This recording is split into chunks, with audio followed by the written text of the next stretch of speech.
नमस्कार। आज हम जेई फिजिक्स के एक ऐसे हिस्से पर बात कर रहे हैं जो अक्सर बहुत महत्वपूर्ण साबित होता है, इलेक्ट्रोमैग्नेटिज्म। हाँ, बिल्कुल। काफ़ी स्कोरिंग भी माना जाता है इसे। सही कहा। तो हमारे पास एक क्या कहते हैं विस्तृत गाइड है, जेई फिजिक्स, इलेक्ट्रोमैग्नेटिज्म, और हम इसी में से कुछ खास बातें निकालने वाले हैं आज। हुँ, इस गाइड में शुरुआत में ही एक ध्यान खींचने वाली बात है, जेई मेन में इसका वजन लगभग 20-25% है। और एडवांस्ड में भी करीब 15-20%। हाँ, ये तो मतलब काफी बड़ा हिस्सा हो गया। तो आज की हमारी चर्चा का जो मकसद है, वो है इस विषय के उन खास कॉन्सेप्ट्स और तैयारी की रणनीतियों को समझना, जो वाकई काम आती हैं। बिल्कुल। देखते हैं इस गाइड में क्या है? तो चलिए, इसमें जरा गहराई से उतरते हैं। इलेक्ट्रोमैग्नेटिज्म अपने आप में एक पूरी दुनिया है। इसमें इलेक्ट्रोस्टैटिक्स आता है, करंट इलेक्ट्रिसिटी है, magnetic effects of current, electromagnetic induction, हाँ, ईएमआई जिसे कहते हैं। हाँ, ईएमआई, और फिर इलेक्ट्रोमैग्नेटिक वेव्स। ये लिस्ट देखकर ही लगता है कि भाई काफी कुछ है पढ़ने को। सही बात है। और यहाँ एक दिलचस्प पहलू ये है कि ये सेक्शन इतना स्कोरिंग क्यों माना जाता है? गाइड के मुताबिक ऐसा इसलिए है क्योंकि सवाल अक्सर, मतलब ज़्यादातर, सीधे कॉन्सेप्ट्स की समझ पर आधारित होते हैं। अच्छा, जैसे जैसे मान लीजिए कूलम का नियम है या फैराडे का नियम। बात सिर्फ फॉर्मूला याद रखने की नहीं है, बल्कि उन्हें सही तरीके से मतलब गणितीय सटीकता के साथ लागू करने की है। अगर कॉन्सेप्ट क्लियर है तो गलती की गुंजाइश कम रहती है। हाँ, ये बात तो है। और इसका एक अच्छा उदाहरण हमें इलेक्ट्रोस्टैटिक्स में मिलता है ना? कूलम का नियम, F इज इक्वल टू के Q1 Q2 R स्क्वायर।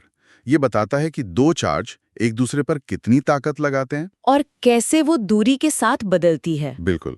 फिर आता है गॉस का नियम, phi E is equal to q एन्स एप्साइलन नॉट, जो इलेक्ट्रिक फील्ड की गणना को बहुत आसान बना देता है, खासतौर पर जब चार्ज किसी सिमेट्रिकल शेप में फैला हो। हाँ, सिमेट्री में, जैसे कोई गोला हो या लंबा तार। सही।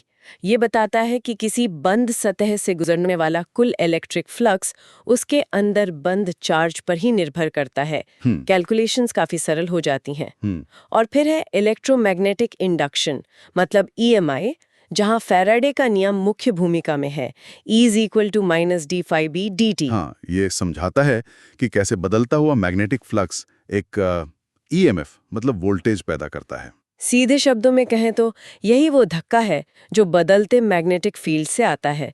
असल में बिजली बनाने का आधार ही यही है। बिल्कुल। और अगर हम इसे बड़ी तस्वीर में देखें तो इलेक्ट्रोमैग्नेटिज्म मूल रूप से बिजली और चुंबकत्व के क्षेत्रों के बीच इसी गहरे अटूट संबंध का अध्ययन है। सही। ये अलग-अलग नियम और सूत्र सिर्फ याद करने के लिए नहीं है। असली चुनौती और मजा इस बात को समझने में है कि ये सब आपस में कैसे जुड़े हैं। मतलब सिर्फ रटना नहीं। हाँ, जैसे मैक्सवेल के समीकरण इन सभी को एक साथ पिरोते हैं। यही समझ एडवांस्ड लेवल के सवालों को हल करने में मदद करती है। तो इन कॉन्सेप्ट्स को समझने के बाद सवाल उठता है कि परीक्षा के लिए इन्हें मजबूत कैसे किया जाए। गाइड में कुछ प्रैक्टिकल तरीके भी बताए गए हैं। सबसे पहली सलाह है एनसीईआरटी। हाँ, कक्षा 11 और 12 की। उनको अपना आधार बनाना। हाँ, एनसीईआरटी तो मतलब नींव है, एकदम असास। खासकर जेई मेन के लिए। उसके कॉन्सेप्ट्स, उसके उदाहरण कई बार सीधे पूछ लिए जाते हैं। अच्छा। लेकिन यहाँ एक बात ध्यान रखनी होगी, जेई एडवांस्ड के लिए सिर्फ एनसीईआरटी काफ़ी नहीं है। एडवांस्ड में सवालों का स्तर ऐसा होता है जहाँ आपको कॉन्सेप्ट्स की बहुत गहरी समझ चाहिए। मतलब एप्लीकेशन बेस्ड। हाँ, और जटिल परिस्थितियों में उन्हें लागू करने की क्षमता। तो एनसीईआरटी पहला कदम है, मंजिल नहीं। ये बहुत जरूरी बात है। गाइड में आगे विजुअलाइजेशन पर भी जोर दिया गया है, जैसे इलेक्ट्रिक फील्ड लाइंस कैसी दिखेंगी या सर्किट डायग्राम को मन में बनाना। और सूत्रों की डेरिवेशन, यानी वो कैसे बने, इसे समझना ये रटने से बचाता है ना? बिल्कुल। जैसे गॉस लॉ लगाते समय अगर आप उन फील्ड लाइंस या उस सिमेट्री को मन में ठीक से देख सकें तो सवाल हल करना बहुत आसान हो जाता है। हाँ, सही कहा। और ये विजुअलाइजेशन और डेरिवेशन समझने वाली बात इसलिए काम करती है क्योंकि इससे रटने की प्रवृत्ति कम होती है।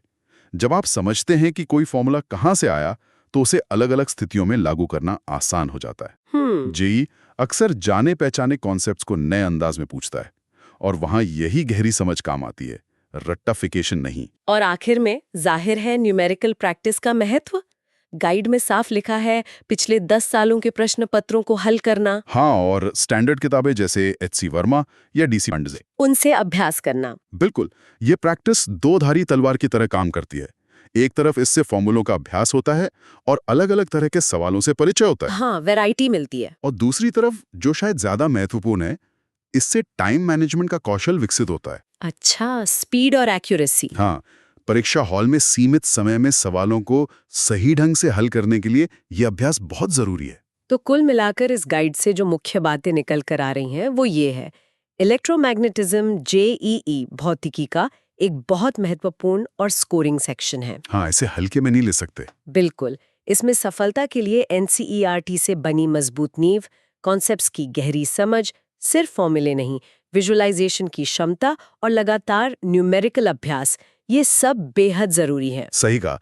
और अंत में सोचने के लिए एक विचार छोड़ जाते हैं। हाँ, इन सब सूत्रों, नियमों और परीक्षा की तैयारी से परे कभी ये सोचेगा कि बिजली और चुंबकत्व का यही आपसी खेल हमारे चारों ओर की दुनिया और तकनीक को कैसे चला रहा है। अच्छा पॉइंट है। बिजली के बनने से लेकर हमारे फोन पर वायरलेस तरीके से बात करने तक, है ना, हर जगह यही सिद्धांत काम कर रहे हैं। सही बात है। सही बात। ये नजरिया शायद इन कॉन्सेप्ट्स को किताबों से निकालकर असल जिंदगी से जोड़ता है और शायद पढ़ने में और भी मजा आए।